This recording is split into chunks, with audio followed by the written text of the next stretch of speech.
Como veníamos viendo en la cuestión metodológica, es extremadamente fundamental el saber que de lo que se trata, en lo que contraponemos y lo que Marx contrapuso y Hick de manera mucho más desarrollada contrapuso a la forma convencional de la ciencia, es el preguntarse, primero que nada, cuáles son las potencias que están realizadas en el objeto que estamos enfrentando. Y paso seguido, como ya dije, cuáles son las potencias que tiene por realizar. Es decir, cuando nos estamos haciendo esta pregunta que da nombre a este taller, no nos estamos preguntando, ya lo dijimos muchas veces, un concepto o meramente un divertimento intelectual sobre la teoría de Marx. Nos estamos preguntando a qué, a quiénes somos, a por qué somos eso que somos. Y lo más importante, que si somos tal cosa, ¿qué potencias portamos? ¿Qué somos capaces de realizar? Y muy patentemente, que a veces se olvida esta parte, ¿de dónde sale la fuerza o de dónde saldría la fuerza y las capacidades que necesitamos para hacer tal cosa que descubrimos somos capaces de realizar? Hay una cita de Marx y Engels muy, muy temprana que voy a compartir un momento, eh, que tiende a tomarse un poco mal porque puede leerse de una manera un poco problemática, pero es una cita de la Sagrada Familia. Dijeron Marx y Engels, no se trata de lo que este o aquel proletario, o incluso el proletariado en su conjunto, pueda representarse de vez en cuando como meta. Se trata de lo que el proletariado es y de lo que está obligado históricamente a hacer con arreglo a este ser suyo. Y bueno, bien suena como que de lo que se trata entonces es de venir y agarrar a todos los obreros que están negando esta forma de operar y imponerles una forma de operar. Por supuesto que no se trata de eso. Se trata de preguntarnos por qué somos lo que somos, por qué creemos lo que creemos, cuáles son las potencias que están realizadas en esas formas aparentes y por lo tanto cuáles son las potencias que tanto como fragmentos de la clase obrera, como porciones de la clase obrera, como la clase obrera en general somos capaces de hacer. Entonces, yo empiezo volviendo un poco atrás a, no a las determinaciones generales simples que desarrolló Lucho, pero sí un poco a ese terreno, preguntándome qué es lo que qué es lo que determina la forma que toma la clase obrera en su desarrollo. Eh, por supuesto, la clase obrera es históricamente específica, es un producto del hecho de que el capital es la relación social general, el hecho de que la unidad de la vida social es una unidad enajenada en un sujeto automático que se presenta como exterior a sus portadores, eh, es el resultado de un momento histórico de la vida social y por lo tanto es producto de la reproducción, de la producción y reproducción del capital. Lo que se realiza en términos más simples en la forma de la clase obrera o en las formas de la clase obrera es cómo la produce el capital, cómo la produce su relación social general. Y el capital tiene su movimiento básico en el proceso inmediato de producción, en la coordinación, la constitución de ese proceso inmediato de producción, que es aquellas en las que el capital se valoriza y de donde, por supuesto, su acumulación parte. Ese desarrollo, esa coordinación, esa constitución está aportada por la subjetividad productiva de la clase obrera. Es decir, por la conciencia que está directamente implicada en las capacidades que tiene para operar en el proceso de producción y que el capital requiere que produzca y que el capital transforme en sus formas. El capital, por lo tanto, en tanto se realiza aportado en la subjetividad productiva de la clase obrera, determina las formas de esa subjetividad productiva y por lo tanto determina su reproducción. Es por eso que podemos decir que la clase obrera es el órgano gigante que impulsa y reproduce el movimiento del capital. El capital es una relación social general que se realiza en sus diferentes personificaciones. Normalmente se asume, bueno, el capital es la corporación, la empresa, la firma que está ahí operando y que tiene la fábrica en donde están trabajando las diferentes personas de la clase obrera. Pero no, el capital es una relación social, es nuestra relación social en general. El capital es el capital total de la sociedad, que por supuesto necesita realizarse en capitales individuales, operando en diversas ramas, con diversos métodos, con diversas porciones de la clase obrera. Eh, todo capital tiene, o todo capitalista como personificación de todo capital individual, tiene la necesidad de desplegar la búsqueda de desarrollar innovaciones técnicas, aumentar la productividad del trabajo, para de ese modo obtener una ganancia extraordinaria gracias a esas innovaciones. No vamos a entrar en cuál es la determinación, pero es la competencia, en términos simples y sintéticos, es la competencia. A través de la competencia que impone la necesidad de avanzar en la capacidad técnica para poder obtener una ganancia mayor, primero como ganancia extraordinaria, es decir, obteniendo ganancias que vienen de la transferencia de valor, de la producción de otros capitales, y después a partir de la producción de plusvalía relativa, es decir, a través de la producción, el aumento de la productividad del trabajo, reducir el valor de la fuerza de trabajo y por lo tanto reducir el costo de la única mercancía que opera en todos los procesos de producción, de la fuerza de trabajo. Eh, Esto se extiende a través de la competencia y a través de la competencia, por lo tanto, el capital requiere constantemente avanzar en la transformación de las formas productivas que desarrolla. La potenciación de la productividad del trabajo o el desarrollo de las fuerzas productivas del trabajo social mediante la competencia no se reduce a transformaciones tecnológicas ni se reduce a el cambio en la canasta de consumo de la clase obrera, a la reducción del valor de la fuerza de trabajo. Tiene que realizarse también en la transformación y en la complejización de las formas de organización colectiva o social del proceso general de trabajo, ya sea en su totalidad, en la unidad del mundo, en la unidad global, como en los procesos individuales de producción. Es decir, esa transformación y ese desarrollo tiene que realizarse en la transformación y en la transformación y en la complejización de la subjetividad de la clase obrera que porta esas formas de producción. Eh, Tiene que desarrollarse, por ejemplo, en la capacidad de la clase obrera para utilizar los avances técnicos que desarrolla el capital para producir de manera más potenciada. Tiene que desarrollarse en la capacidad de la clase obrera para producir esos avances técnicos. Tiene que desarrollarse en la capacidad de la clase obrera para coordinar la unidad del proceso productivo. Es decir, que cada obrero individual pueda decir, yo soy este órgano dentro de este proceso productivo y yo tengo este rol. Y al mismo tiempo, si una porción de la clase obrera es gestora de momentos de este proceso productivo, poder asignarle a esas porciones de la clase obrera lo que tienen que hacer, poder coordinar en su unidad a la clase obrera. Es decir, otra vez, requiere transformar la subjetividad productiva de la clase obrera. No solo reduce el valor de la canasta, el desarrollo de la plusvalía relativa, no solo reduce el valor de la canasta de consumo de la clase obrera, sino que transforma constantemente esa canasta de consumo, porque transforma lo que requiere que la clase obrera consuma. Requiere transformar la clase de subjetividad que tiene que tener la clase obrera. Y más importante aún, diferencia internamente a la clase obrera. Produce múltiples porciones. El desarrollo de las fuerzas productivas del trabajo, el desarrollo de la productividad del trabajo social, toma forma en el surgimiento de subjetividades productivas muy diferenciadas dentro del obrero colectivo. Y Marx fue muy claro. Eh, Más allá de lo que se quiera creer en muchas posiciones marxistas sobre lo que es la clase obrera, buscando establecer definiciones que ya Nico criticaba, Marx dio tajantemente ese desarrollo. Con el desarrollo de la subsunción real del trabajo en el capital, no es el obrero individual, sino cada vez una capacidad de trabajo socialmente combinada, lo que se convierte en el agente real del proceso de trabajo en su conjunto. Y cómo las diversas capacidades de trabajo que cooperan y forman la máquina productiva total participan de manera muy diferente en el proceso inmediato de la formación de mercancías, o mejor aquí de productos, es decir, este aquí trabaja con las manos, aquel más con la cabeza, el uno como gerente, ingeniero, técnico, etcétera, el otro como capataz, el de más allá como obrero manual, directo o incluso como simple peón. Tenemos que más y más funciones de la capacidad de trabajo se incluyen en el concepto inmediato de trabajo productivo y sus agentes en el concepto de obreros productivos directamente explotados por el capital y subordinados en general a su proceso de valorización y de producción. Y aquí viene lo importante, a mi parecer. Es absolutamente indiferente el que la función de tal o cual obrero, mero eslabón de este obrero colectivo, esté más próxima o más distante del trabajo manual directo. Eso está en la conocida como capítulo 6 inédito, que el manuscrito es resultados inmediatos del proceso de producción.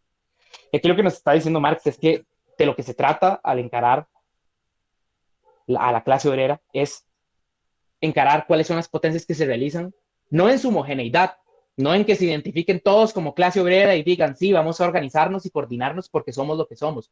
No, el que se realice justamente en que eso no suceda y que hayan límites para que eso suceda. El que el capital constantemente requiere desarrollar potencias en la clase obrera, eh, pero también fragmentarla, diferenciarla. Eh, ¿Cómo, cuáles son las potencias que la clase obrera porta en cuanto el capital la produce de ese modo, la produce y reproduce de ese modo? Vemos además aquí también, adelanto una determinación que necesito adelantar, no la puedo, como no podemos desarrollar la reproducción dialéctica por sí, la tengo que meter por el lado de Comba. El capitalista aquí se nos presenta como la conciencia general de la unidad del obrero colectivo. El capitalista es el que en el proceso productivo puede llegar y asignarle a ese obrero colectivo qué tiene que producir, puede coaccionarlo para que produzca en la productividad y la intensidad necesaria para la acumulación de su capital. Y además es la conciencia que toma las mercancías producidas por ese obrero colectivo y las personifica en la circulación. Es decir, repito, es la conciencia en la producción, es la conciencia coactiva y es la conciencia en la circulación de ese obrero colectivo. Marx desarrolló dos formas concretas principales de las transformaciones del proceso inmediato de producción, que son también las dos formas históricas más importantes de la producción de plusvalía relativa. La primera es la manufactura o la división manufacturera del trabajo. La división manufacturera del trabajo tiene una potenciación absoluta de las capacidades de la productividad del trabajo del obrero colectivo, porque por primera vez establece ya no que cada obrero realiza la integridad de la producción de una mercancía, sino que la producción de toda mercancía es verdaderamente un proceso social. Tiene que pasar por todas las manos alrededor de la cadena de trabajo. Por lo tanto, torna al obrero verdaderamente en un sujeto colectivo que integra la tarea parcial de cada obrero individual. Cada obrero individual, en su proceso de producción, conserva el control pleno de la porción de trabajo que pasa por sus manos. Pero, al mismo tiempo, la universalidad potencial de su fuerza de trabajo se ve constantemente mutilada. Constantemente va desarrollando atributos productivos, capacidades que solo son atinentes a la función específica que realiza. Eh, Constantemente se va desarrollando en una subjetividad productiva absolutamente parcial. Las potencias, sin embargo, las potencias de su trabajo son constantemente convertidas de manera creciente en las potencias de un trabajo plenamente colectivo. Eh, y por su parte, el rol del capitalista dentro de esa producción es que ya no es que el capitalista está exteriormente diciendo, bueno, deberíamos producir esto y cada obrero regula qué produce y cómo lo produce. No, ahora el capitalista aquí penetra a lo interno del obrero colectivo y asigna y coordina las diferentes tareas y su unidad, porque construye el plan de trabajo de la producción. Esa es una forma histórica, que es la forma histórica en la que se considera, se desarrolla el modo de producción capitalista a plenitud y es la forma de producción que lleva y que tiene como resultado la primera revolución industrial. Es, por ejemplo, la forma de producción a través de la cual surge las ciencias sociales, la economía política. Eh, Marx denominó a Adam Smith como el economista de la manufactura, porque esa era la forma de producción que existía en ese momento y esa es la primera forma de transformación de la subjetividad productiva de la clase obrera que conocemos. Sin embargo, tiene límites muy claros que se fueron desplegando a lo largo del siglo, primero del siglo XVIII y después del siglo XIX, que se realizaron en la extensión de los desarrollos técnicos que se realizan en el establecimiento de la maquinaria y del sistema de la maquinaria como la forma plena de organizar la producción. La subjetividad productiva que surge en la maquinaria es una subjetividad productiva que está determinada por la necesidad de desarrollar un conocimiento científico que le permita controlar a los seres humanos, a la clase obrera, al capitalista, que le permita controlar las fuerzas naturales de modo de objetivarlos en una máquina para que esa máquina pueda ejercer una porción del trabajo y pueda coordinar en cuanto sistema la unidad de los procesos que tienen que llevarse a cabo para que una mercancía entre como materias primas y salga como la mercancía vendible. Eh, Marx vio muy claramente cuáles eran las potencias de esta forma de subjetividad en sus formas más simples. Sin embargo, se quedó muy atrás. Hay una cita de El Capital en el que primero que nada Marx desarrolla qué es la maquinaria. La maquinaria no es simplemente un objeto técnico, la maquinaria es la plenitud de la enajenación en la mercancía, dice Marx. Un rasgo común de toda la producción capitalista, en tanto no se trata solo de un proceso de trabajo, sino a la vez de proceso de valorización del capital, es que no es el obrero quien emplea la condición de trabajo, sino a la inversa, la condición de trabajo al obrero. Pero solo con la maquinaria este trastocamiento adquiere una realidad técnicamente tangible.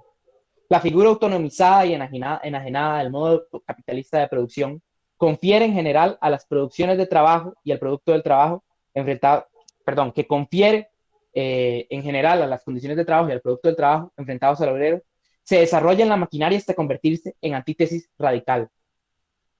En el sistema de la maquinaria propio de la gran industria, se avanza en el desarrollo de la capacidad técnica del trabajo, pero se avanza hasta tal punto en el cual la coordinación o la base de la coordinación del proceso productivo ya no pasa por la capacidad parcial de cada obrero de organizar su fragmento del proceso productivo. Ahora pasa por lo que la maquinaria tiene objetivado en sí. Cómo la maquinaria está organizada es cómo el proceso de producción está organizado. Eso implica que, de alguna manera, la subjetividad de la clase obrera está borrada del proceso de producción del capital, porque ya no es esa subjetividad la que porta la coordinación del mismo en su base. Sin embargo, todo obrero tiende a recuperar la universalidad potencial de su trabajo. ¿Por qué? Porque ya no es que tiene de por vida una función parcial dentro del proceso de producción. Ahora necesita desarrollar una subjetividad productiva en la cual pueda desarrollar múltiples funciones. ¿Por qué? Porque la maquinaria está tan en constante cambio y tiene tantos procesos diferenciados que en un año ya no va a ser la misma máquina y el proceso de producción ya no va a ser el mismo. Ahora la clase obrera necesita tener una subjetividad que le permita en un año poder estar haciendo otra cosa completamente. Además, que le permita controlar su proceso de trabajo en tanto este se le enfrenta como un atributo de la maquinaria. Topamos, por lo tanto, con la forma más plena de la enajenación de las potencias del trabajo como potencias del capital. Ya no es solo que en términos que se presentan como abstractos, el capital como relación social general tiene enajenada las potencias de la clase obrera, ¿no? Ahora es que el capital como se aparece ya en su apariencia más neta, o sea, como cosa, como maquinaria, como capital fijo, como capital constante, es portador de las potencias sociales del trabajo. Y eso se presenta tan plenamente que es con el desarrollo de la maquinaria que por primera vez los obreros, con el ludismo y demás movimientos de esa época, empiezan a enfrentarse al capital y al capital en cuanto a capital constante como algo que les impone y que se les aparece como exterior. El obrero colectivo de la gran industria, sin embargo, tiene una organicidad muy patente, porque esta está constituida por la organicidad del sistema de la maquinaria. El obrero colectivo de la gran industria es apéndice de la maquinaria. Tiene que operar en que la maquinaria funcione correctamente. Ya no es que él ejerce con la herramienta la función directa y parcial, sino que tiene que coordinar el que la maquinaria ejerza la producción íntegra el sistema de la maquinaria, perdón, ejerza la producción íntegra de la mercancía que está produciendo. Eh, Además, el sistema de la maquinaria tiene a su vez una organicidad determinada porque tiene objetivada la capacidad de organizar el proceso de trabajo en su integridad. Esa capacidad que tiene objetivada es producto del conocimiento objetivo, del conocimiento científico, que es capaz de tomar los procesos naturales y producir una máquina que pueda operar sobre ellos. Por lo tanto, lo que aquí encontramos en el sistema de la maquinaria es a la ciencia como forma concreta de producirse la capacidad de organizarse el obrero colectivo. Por una parte, tenemos que en el proceso productivo se tiene que producir la capacidad de organizar, de manejar las fuerzas naturales, se tiene que materializar en la maquinaria, se tiene que haber desarrollado un conocimiento científico tan amplio como para poder hacer ejercicio práctico de la maquinaria, ejercicio práctico de la capacidad de operar sobre las fuerzas naturales. Y además, tiene que tenerse un conocimiento científico o un conocimiento objetivo lo suficientemente desarrollado como para ser capaz de acomodar a la unidad del obrero colectivo para que pueda operar en el proceso de producción unitario, para que pueda operar sobre la maquinaria de manera orgánica y que por lo tanto pueda al final del proceso surgir una mercancía vendible y que una mercancía que por supuesto tenga un plusvalor constantemente ampliado, dada la constante ampliación de la productividad del trabajo gracias al desarrollo técnico y científico. La maquinaria, el sistema de la maquinaria, por lo tanto, es una forma, una base técnica del proceso productivo de la acumulación de capital que es revolucionaria, porque nunca puede quedarse quedita, nunca puede detenerse en una forma de producir. Siempre tiene que estar constantemente transformando y por lo tanto la vida social, el metabolismo social que se asienta sobre esa base técnica, tiene que estar constantemente transformándose. La subjetividad productiva, por supuesto, que opera sobre la maquinaria, las diferentes formas de la clase obrera que operan sobre la maquinaria y que tienen que coordinar este proceso productivo, tienen que estar también constantemente transformándose y tienen que ser capaces de adaptarse. Son apéndices de la maquinaria y son apéndices de la maquinaria en sus diferentes funciones. La maquinaria produce el hecho de que cada vez hay más funciones diferenciadas que tienen que realizarse, pero para realizarse, todo obrero tiene que tener unas capacidades relativamente universales que le permita moverse de una a otra, de un día a otro. Por ejemplo, en la actualidad tenemos muy claro cómo se expresa esto. En la actualidad, uno va y busca un trabajo, hasta los trabajos más simples le piden a uno habilidades blandas. ¿Qué es esa mierda de las habilidades blandas? Las habilidades blandas son simplemente expresión del hecho de que los obreros tienen que tener capacidades universales, tienen que saber leer, tienen que saber escribir, tienen que tener la capacidad de desarrollar, de resolver situaciones complicadas, tienen que tener un conocimiento estratégico relativamente desarrollado. En comparación a un obrero de hace 200 años, los atributos eran cosas que solo tenían eh, prácticamente los obreros que eran tomados como su aristocracia, los obreros que ejercían las funciones técnicas más avanzadas. En la actualidad, hasta el operador de planta, el apéndice de la maquinaria más simple, tiene que tener unas habilidades universales muy plenas, porque si no, no puede operar la maquinaria. Sin embargo, más allá de esta forma de subjetividad, que es la base de la organización del sistema de la maquinaria, el sistema de la maquinaria necesita el desarrollo del control científico de las fuerzas naturales, el control científico de la capacidad de constituir maquinaria que la opere y el control científico de la unidad del obrero colectivo que va a operar sobre ella. Es decir, no necesita solo las fuerzas, las ciencias naturales que investiguen el control de las fuerzas naturales o la ingeniería que venga y aplique ese control de las fuerzas naturales a la constitución de ciertos tipos de maquinaria y ciertas formas objetivas de organizar la producción. No, también requiere el desarrollo de las ciencias sociales que obtengan un conocimiento lo suficientemente desarrollado como para poder coordinar un proceso así de complejo. Por lo tanto, el sistema de la maquinaria necesita el desarrollo, además de el de la clase obrera, con una subjetividad productiva degradada, pero universal, por ser apéndice de la maquinaria, también requiere otra subjetividad productiva. Requiere una subjetividad productiva en la clase obrera que sea capaz de desarrollar ese proceso científico, que sea capaz de desarrollar crecientemente ese conocimiento objetivo. Porque si no, la valorización del valor, la acumulación del capital no se puede dar. Aquí es donde encontramos, de alguna manera, que Marx tiene límites. Marx, a pesar de todo, vio previamente cómo efectivamente la maquinaria produce, eh, cómo la maquinaria produce el avance de las capacidades de la clase obrera y por lo tanto la potenciación de su subjetividad productiva, dijo en El Capital. La gran industria convierte en cuestión de vida o muerte la necesidad de reconocer como ley social general de la producción el cambio de los trabajos y por tanto la mayor multilateralidad posible de los obreros. El reemplazar al individuo parcial, al mero portador de una función social de detalle, por el individuo totalmente desarrollado, para el cual las diversas funciones sociales son modos alternativos de ejercitarse. Por lo tanto, la universalización de la subjetividad productiva y el desarrollo de un conocimiento objetivo relativamente amplio, casi que la plenitud de la clase obrera. Sin embargo, no desarrolla más allá qué tiene que ver esto con las potencias transformadoras, con las potencias políticas y revolucionarias que puede tener la clase obrera. La única mención que parecería ser atinente a esto la hace en la misma página de manera extremadamente exterior. Dice, no cabe duda alguna que la inevitable conquista del poder político por la clase obrera también conquistará el debido lugar para la enseñanza tecnológica, teórica y práctica en las escuelas obreras. O sea, el desarrollo de la conquista del poder político de la clase obrera está atado al desarrollo del conocimiento científico. Sin embargo, por un lado y por el otro, sin establecer concretamente cuál es la mediación entre ambas. ¿Por qué?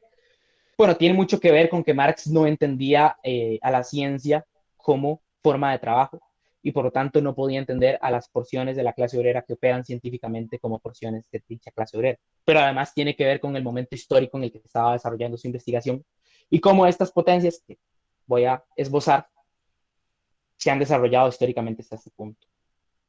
El desarrollo de las dos tareas que mencioné, el control científico de las fuerzas naturales y de su aplicación productiva, ya sea en la maquinaria, como en la coordinación del obrero colectivo que opera sobre esa maquinaria, en la escala que la gran industria requiere, porque la gran industria requiere la complejización de los elementos del proceso de producción, requiere la potenciación de las formas de subjetividad productiva y requiere el aumento cuantitativo del obrero colectivo hasta que uno tiene unidades de procesos productivos que trascienden fronteras.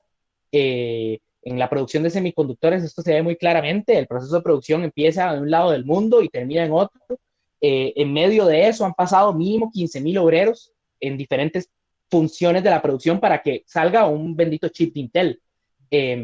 Es tan amplio, es tan compleja la escala de la gran industria, que jamás el capitalista puede ser la conciencia. El capitalista no porta las potencias como para poder coordinar todo ese proceso. Por lo tanto, la capacidad de gestionar el control científico, primero que nada, requiere ser desarrollado por una porción del obrero colectivo, o una porción del obrero colectivo que tenga una subjetividad productiva apta para producir y ejercer la conciencia y la voluntad, perdón, para, para gestionar el control de las fuerzas naturales y de las fuerzas sociales que están implicadas en la producción. Aquí vemos que el dominio que el obrero individual pierde sobre la integridad de su trabajo da un primer paso para establecerse como atributo del obrero colectivo. Es decir, aquí ya no es solo que el obrero individual está enajenado en su mercancía, sino que el obrero colectivo está enajenado en la unidad del capital que tiene que gestionar en términos científicos. El trabajo mismo se ve trastocado, porque aquí no se trata ya simplemente del gasto humano de fuerza natural para ejercer una función parcial o para operar sobre la maquinaria. Se trata del gasto de trabajo para controlar las fuerzas naturales y las fuerzas sociales y gestionar ese control como un atributo de la maquinaria. Cuanto más se transforma el desarrollo de la acumulación de capital, más requiere el capital producir una porción del obrero colectivo que tenga tal subjetividad productiva. Sin embargo, el capital pone un límite a ese desarrollo, porque al mismo tiempo que va ampliando la porción de la clase obrera que tiene esta subjetividad productiva expandida, al mismo tiempo necesita simplificar el trabajo que opera mediante dicho avance. Desarrolla, por ejemplo, no sé, antes un gráfico que uno tenía que dibujar para poder entender cuál era la correlación entre diferentes formas de fuerzas naturales, se tenía que desarrollar y se tenían que hacer todos los cálculos manualmente y se tenía que dibujar el gráfico para entender cuál era la tendencia que había en el vínculo entre ambos. Ahora eso lo hace, uno pone dos tablas en Excel, pone los números, le da el tipo de gráfico que uno quiere y eso se lo tira. Está completamente simplificado, una forma de trabajo que es extremadamente compleja. Sin embargo, como el capital al mismo tiempo necesita ampliar, no es que se queda detenido en unas formas técnicas de producción, también requiere constantemente producir nuevas formas de conocimiento científico ampliado que tienen que desarrollarse. Con la complejidad creciente, cada proceso productivo necesita tener una porción del obrero colectivo que sea capaz de desarrollar ese manejo científico. Pero no solo eso, también tiene que desarrollarse una capacidad, crecientemente la capacidad de coordinar y de coaccionar al obrero colectivo trasciende las potencias del capitalista. Si verdaderamente el proceso de producción tiene que pasar por 15.000 obreros, el capitalista jamás va a ser capaz de coaccionar de esa manera a 15.000 obreros. Tiene que delegar también porciones del obrero colectivo que sean capaces de realizar esa coacción. Es decir, lo que estamos viendo es que lo que el capitalista tenía como capacidad, el ser la conciencia del obrero colectivo en la producción, la conciencia coactiva y la conciencia en la circulación, constantemente está siendo pasado a porciones del obrero colectivo que tienen que desarrollar la subjetividad productiva atinente. Se ve superado por el carácter científico que requiere la gran industria, hasta en su capacidad de personificar el capital en su pureza, hasta en su capacidad de ir a la circulación y vender las mercancías. Cada vez más eso también lo tiene que hacer una porción del obrero colectivo. Cada vez más vemos el desarrollo del marketing como una carrera universitaria, como un empleo asalariado extensivamente, la publicidad, demás. Lo que vemos aquí es que constantemente la clase capitalista está siendo transformada como un parásito para la propia acumulación del capital. Y esto es muy interesante que Engels lo vio extremadamente temprano. Hay una cita del Anti-Düring, es de 1878, que dice: las crisis descubren la incapacidad de la burguesía para seguir administrando las modernas fuerzas productivas. La burguesía no es imprescindible para la realización de aquella tarea. Todas las funciones sociales de los capitalistas son ya desempeñadas por empleados a sueldo. El capitalista no tiene ya más actividad social que percibir ganancias, cortar cupones y jugar a la bolsa, en la cual los diversos capitales se arrebatan los unos los diversos capitalistas se arrebatan los unos a los otros sus capitales. Si el modo de producción capitalista ha desplazado primero a trabajadores, ahora está haciendo lo mismo con los capitalistas, lanzando a estos, como antes a muchos trabajadores, a engrosar la población obrera superflua. El capital requiere potenciar la subjetividad productiva de la clase obrera, requiere producir una porción de la clase obrera que tenga capacidades científicas y que tenga la capacidad de tomar en sus manos el proceso productivo para acumularse. Y eso es una forma creciente de desarrollar la producción. Claro, tenemos el otro lado de la moneda. El crecimiento de la capacidad de valorizarse el capital requiere el aumento del capital constante, es decir, de la maquinaria, respecto del capital variable, es decir, de los obreros. Proporcionalmente necesita haber más capital constante, más maquinaria, más gasto en edificios, materias primas, que el gasto que se hace en la clase obrera que opera, proporcionalmente. Esto implica que constantemente el capital, el sistema de la maquinaria como forma de este, determina una porción creciente de la clase obrera como sobrante para esto, despojándola de la capacidad para reproducir su propia vida en cuanto a órgano del metabolismo social. Es decir, despojándola de la capacidad para reproducir su vínculo social. Tenemos cuatro formas claras de la población obrera sobrante: la fluctuante, que es la que tenemos siempre, en donde el capital repele a porciones de la clase obrera, pero constantemente atrae en mayor cantidad a otras, a otras ramas de la producción. Tenemos la forma latente de la sobrancia, que esto es muy importante porque implica el hecho de que hay cambios técnicos geográficamente específicos, como la agricultura, donde se desarrolla una forma de producción, no sé, en la soya, que hace que se expulse a los obreros de esa producción y ya no los necesite. Por lo tanto, los obreros, si quisieran volver a entrar al proceso productivo, deberían migrar a otro lugar geográfico. Y sin embargo, es muy importante porque esta es una fuente constante de población obrera que el capital utiliza cuando hay una escala súbita de la producción, cuando hay una expansión súbita de la escala de la producción. Perdón. Además, es esta porción de la población obrera sobrante la que se aparece como el campesinado, la que es una porción de la población obrera que está reproduciendo su fuerza de trabajo, que no la puede vender, pero que necesita reproducirse porque el capital la requiere como latente, que el capital requiere que esté ahí para el momento en el que se expanda la escala de la producción. Es plenamente obrero, está personificando su vida a través de la reproducción de su fuerza de trabajo, a pesar de que en ese momento no le esté vendiendo, a pesar de que la forma de la producción que realice sea con su propia tierra, para vender, para desarrollarse como si fuera un simple vendedor de mercancías. Aún así, lo que está haciendo es reproduciendo su fuerza de trabajo. Tercero, tenemos a la población obrera estancada, la población obrera superflua estancada, que es población que está en activo, está trabajando y que sin embargo está trabajando en ramos de la producción en la cual el capital necesita explotar ilimitadamente la fuerza de trabajo y por lo tanto pagarle a la fuerza de trabajo por debajo de su valor. Esto implica que solo está en activo por ser sobrante, por el hecho de que el capital puede efectivamente comprarla por debajo de su valor sin limitar o sin refrenar las potencias de la producción. Y esta forma de población obrera es muy patente en Latinoamérica, dado el modo de acumulación que existe en este, basado en la apropiación de renta de la tierra, que en otra ocasión podremos discutir.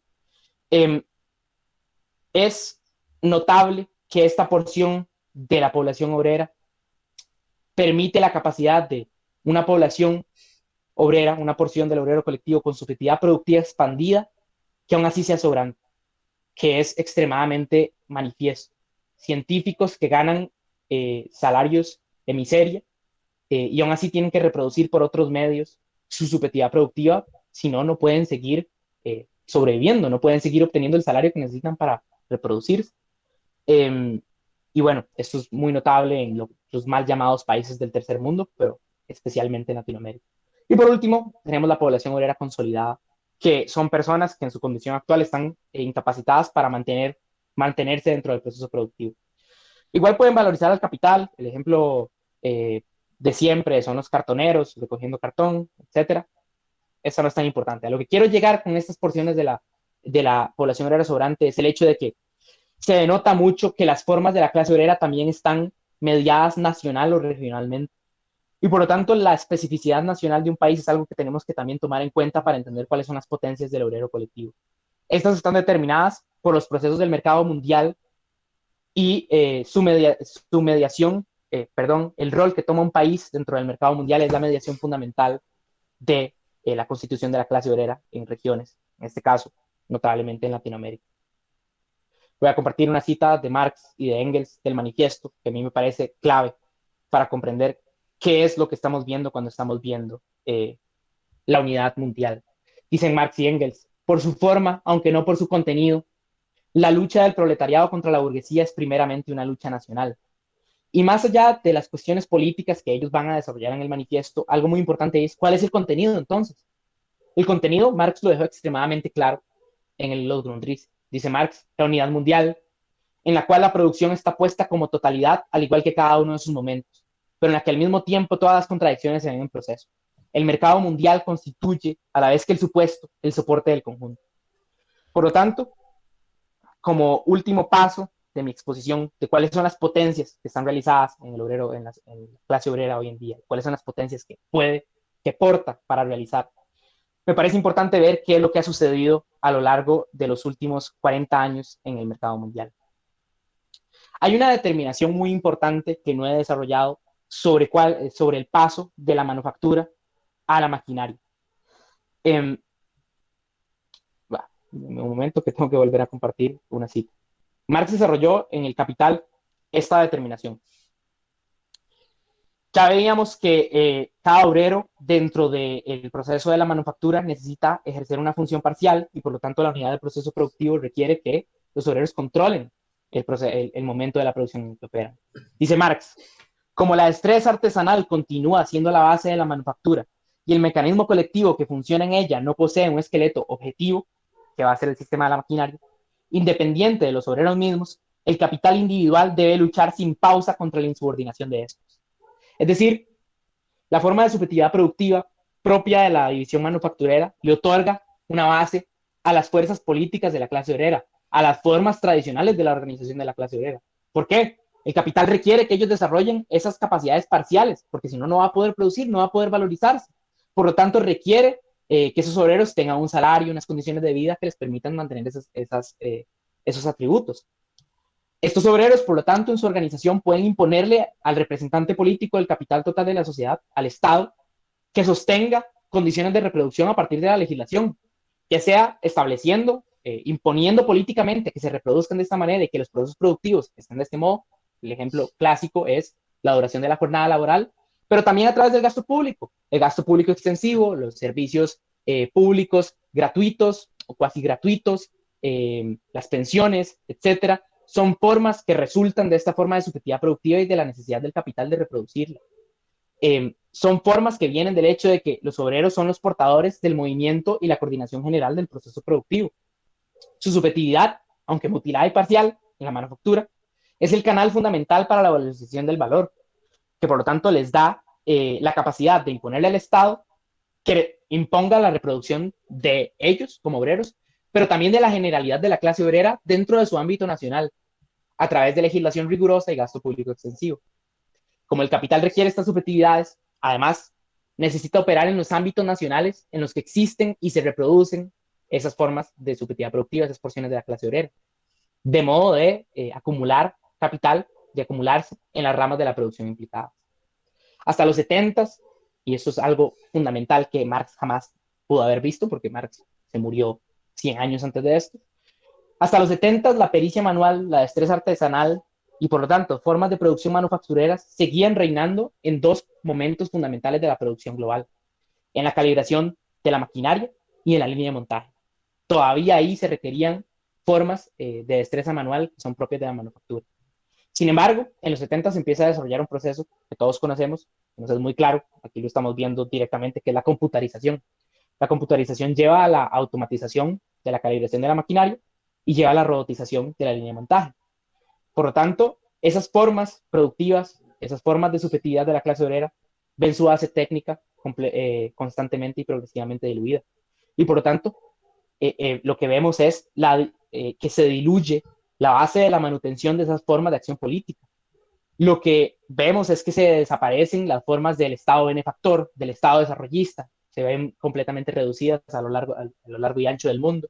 Vemos la desaparición del límite, es muy importante, del límite que el capital tenía para llevarse procesos de producción de un país y ponerlos en otro, en donde encuentra una fuerza de trabajo más barata, eh, relativamente más barata. Puede ser, agrego, esto me parece importante, hay que tenerlo en cuenta, puede ser que el capital se lleve los procesos productivos a un país en donde la fuerza de trabajo es más cara en términos absolutos, pero como es más fácil reproducirla, como hay menos costos de transporte, etcétera, etcétera, hay más capacidad de coordinar la fuerza de trabajo ahí por alguna razón, es en agregado más barato. Es decir, aquí vemos a la relocalización de la producción como forma de producción de plusvalor relativo. Es una expresión neta y clara, directa, del carácter necesariamente global de la producción de plusvalor relativo y por tanto de la transformación del obrero colectivo que la lleva a cabo. La nueva división internacional del trabajo, vulgarmente conocida como globalización, es la forma concreta más desarrollada de la producción de plusvalía relativa. Es una forma que tiene por contenido la fragmentación de la subjetividad productiva de la clase obrera, es decir, la diferenciación de porciones de la clase obrera dentro de un mismo proceso productivo, pero más notablemente de manera global, empezando a concentrar ciertas porciones de la clase obrera dentro de diferentes países. Tenemos 4 tipos de este desarrollo, por decirlo en términos de tipología. Primero, tenemos países que empiezan a concentrar el trabajo más complejo, que sin embargo está en constante simplificación. Tenemos otros países que empiezan a concentrar el trabajo más simple, que por lo tanto requiere a porciones de la clase obrera disciplinada para el trabajo colectivo. Ahí entra la población obrera sobrante latente. En muchos países de Latinoamérica lo que sucedió es que se llevaron procesos manufactureros a la producción ahí, porque existía fuerza de trabajo barata, que tenía capacidad de coordinarse disciplinadamente porque venían de trabajar en trabajos agrarios. El ejemplo más claro es el este asiático con la producción de arroz. Sin embargo, estas producciones más simples están igualmente en constante complejización. Otra vez, el ejemplo más claro es el este asiático. Los tigres asiáticos, que en un momento concentraron la producción de indumentaria y vestimenta, que es de la maquila, que es de las formas más simples de producción, en la actualidad son de los países que concentran las formas más complejas de producción, véase Japón, que Japón incluso es de los pocos países no clásicos, o no centrales, o no históricamente centrales, que tienen una gran industria de producción de ciencia básica, no solo de ingeniería y de producción técnica, sino de producción científica original. Tercero, hay otros países que sostienen su rol como productores de mercancías agrarias para el mercado mundial. Todo el Cono Sur es ejemplo de esa forma de producción. Y muchos de esos países, notablemente países africanos, se establecen como reservorios de población obrera sobrante para el capital, que luego va a utilizar a través de su expansión. ¿Qué es lo que vemos en esto? Para sintetizarlo. Vemos que la transformación de la nueva edición internacional del trabajo, la transformación de la producción y de las formas de la producción, transforma la subjetividad productiva de la clase obrera, las porciones de la clase obrera que operan dentro de los procesos productivos, pero por lo tanto también trastueca las formas políticas de la clase obrera en esto. Transforma la capacidad de la clase obrera de mediar en el desarrollo de un Estado. La forma en la que un país se vincula perdón, se dispone en el mercado mundial, cómo se organiza y cómo ejerce un rol dentro del mercado mundial, toma forma primero en la necesidad, en qué tipo de clase obrera necesita desarrollar, qué tipo de subjetividad productiva tiene que estar desarrollada ahí. Segundo, toma forma en la capacidad de esa clase obrera para imponerse políticamente que se reproduzca esa subjetividad productiva. Y tercero, toma forma en el hecho de que el Estado se desarrolla de manera que asigna la reproducción de esa subjetividad productiva. Un ejemplo que para mí es muy patente es el de mi país, Costa Rica, que Costa Rica ha sostenido una forma de Estado desarrollista a lo largo de todo el proceso de neoliberalización del resto de Latinoamérica y de transformación de las formas productivas. En Costa Rica la reforma de pensiones no existió, en Costa Rica la educación sigue siendo bla, bla, bla. No estoy diciendo que somos el mejor país del mundo, todo lo contrario, pero simplemente es una forma muy específica de qué es lo que implica la transformación de la subjetividad productiva. Porque, y aquí les digo en lo que se me aparece esto, en Costa Rica, en 2018, cuando se estaban dando todas las movilizaciones a lo largo de Latinoamérica, todos los estallidos sociales que tuvieron de alguna manera ciertas victorias, en Costa Rica, al contrario, la clase obrera tuvo la derrota más patente de su historia. porque se dispuso la ley de huelgas que estableció la prohibición de las movilizaciones para múltiples sectores de la población considerados esenciales, especialmente el sector salud, que era uno de los que más se organizaba. Entonces, a pesar de que se toman en cierto punto, el rol de Costa Rica toma una forma política en el Estado desarrollista, también toma la forma política de la incapacidad de la clase obrera para imponer condiciones de reproducción ampliadas para sostener, en ese caso era evitar una reforma fiscal que se aprobó y que ha tenido consecuencias notables en los últimos años. Entonces, a lo que quiero llegar con esto. Primero que nada, me gustaría agregar que en las ciencias sociales se habla mucho de la liquidez de las relaciones sociales, el posmodernismo, bla, bla, bla, que estamos en la actualidad. ¿Cuál es el contenido racional de esa liquidez, de ese posmodernismo? Bueno, que el sistema de la maquinaria desde los 70 se estableció ya como la forma única de organizar la producción y por lo tanto su constante transformación, la flexibilidad que requiere de los sujetos que operan en ella, es la norma. Ya no existe el hecho de que se entra a una fábrica y se trabaja en esa fábrica 40 años y después no se jubila. No, ahora se trabaja 5 años en un lugar, cuando mucho, porque está constantemente transformándose el proceso productivo, cada vez más se requiere desarrollar un técnico, estudiar aquí un diplomado, porque se necesita esta capacidad, ahora estar estudiando programación, análisis de datos, bla, bla, bla, porque si no, no se puede vender la fuerza de trabajo. La flexibilización, la liquidez de las relaciones sociales tiene por núcleo racional la constante transformación de la producción basada en el sistema de la maquinaria. Luego, a lo más importante que quería llegar. Desde los últimos 40 años se habla de que la clase obrera está en crisis, o hasta el punto de que la clase obrera no existe. ¿Cuál es el contenido de esta crisis? Bueno, primero que nada, su forma es el hecho de que las formas de acción política basadas en la capacidad de la clase obrera de imponer al Estado ciertas condiciones de reproducción ya no existen o están diluidas. ¿Por qué? Porque la base, la subjetividad productiva, que era base de esa capacidad, que era la subjetividad fragmentada pero particularista, la subjetividad productiva basada en la pericia manual y la destreza artesanal, ya no existen gracias a la computarización, o por lo menos existen de manera muy reducida. Por lo tanto, la transformación del capital lo que ha implicado es la creciente imposibilidad de las formas tradicionales de organización de la clase obrera. Sin embargo, lo último que es esto es la derrota, ni de lejos es la derrota, porque lo que veíamos en este desarrollo es que lo que implica esta transformación es a su vez el desarrollo de las potencias de la clase obrera, las potencias de que el modo de producción capitalista requiere que la clase obrera sea cada vez más la encargada de la gestión de la unidad de la acumulación de capital, que desarrolle de manera expansiva una conciencia científica que le permita hacerlo. Las potencias que porta hoy en día la clase obrera y que crecientemente está desarrollando surgen del desarrollo de la acumulación de capital. No son ya potencias atinentes a la capacidad de refrenar su explotación y de imponer al Estado la regulación de su reproducción. No, esas eran las potencias tradicionales de la clase obrera. Ahora tenemos algo que va más allá de eso. Tenemos potencias, la clase obrera está expresando el desarrollo de potencias, expresan el avance en su capacidad de tomar en sus manos la organización de la unidad del metabolismo social, de tomar en sus manos la coordinación de la vida social.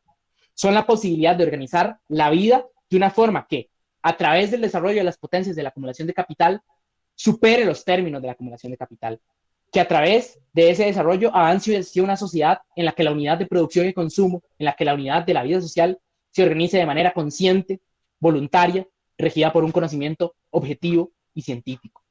De frente a esta potencia, sin embargo, enfrentamos la contradicción de que el conflicto que antes era patente entre un capitalista y los obreros que trabajan para él, existe ahora dentro de la clase obrera. Y es un hecho especialmente patente en que porciones masivas de la clase obrera no pueden reconocerse como tales. El desarrollo de la nueva división internacional del trabajo, de la forma más desarrollada del sistema de la maquinaria, tiene como corolario el desarrollo de la crisis de sobreproducción en la que aún hoy nos encontramos.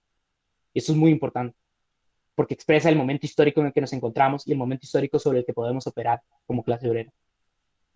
Esta crisis en Latinoamérica su inicio se expresó como la crisis de la deuda en los 80 y sin embargo, esta crisis, ya de más de 40 años, avanza constante y necesariamente hacia su término.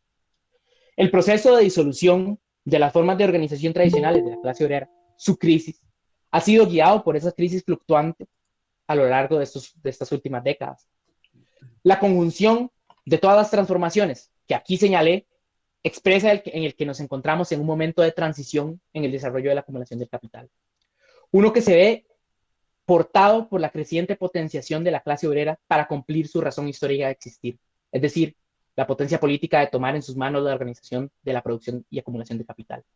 En los últimos años, conforme esta crisis ha topado con puntos de inflexión tan importantes como la pandemia, la capacidad de porciones de la clase obrera con una subjetividad productiva en constante expansión de reconocerse a sí misma como, como tal clase obrera ha aumentado notablemente, incluso de manera internacional, como lo podemos ver aquí patentemente. El que hoy estemos aquí preguntándonos sobre lo que somos y encontrando algunos caminos sobre los que avanzar en la necesidad de respondernos, explicita que el desarrollo del capital y de esta crisis, este periodo de transición, ha llevado a las potencias de estas formas de subjetividad, no solo a la de la población obrera con subjetividad productiva expandida, sino a esa porción de la clase obrera con subjetividad productiva expandida que es capaz de reconocerse a sí misma como tal, como clase obrera y organizarse como tal. Vemos, por lo tanto, que el desarrollo de las transformaciones del capital, tanto sus formas abstractas, el sistema de la maquinaria, como sus formas concretas históricas de la nueva división internacional del trabajo, se expresa en la potencia, en la necesidad de esta clase obrera de organizarse políticamente a través del desarrollo del conocimiento científico que su acción necesita tener como primer momento. De cara, primero que nada, al final de esta transición en el desarrollo de la acumulación, que es esta crisis de sobreproducción, y a las posibilidades que esa superación conlleva.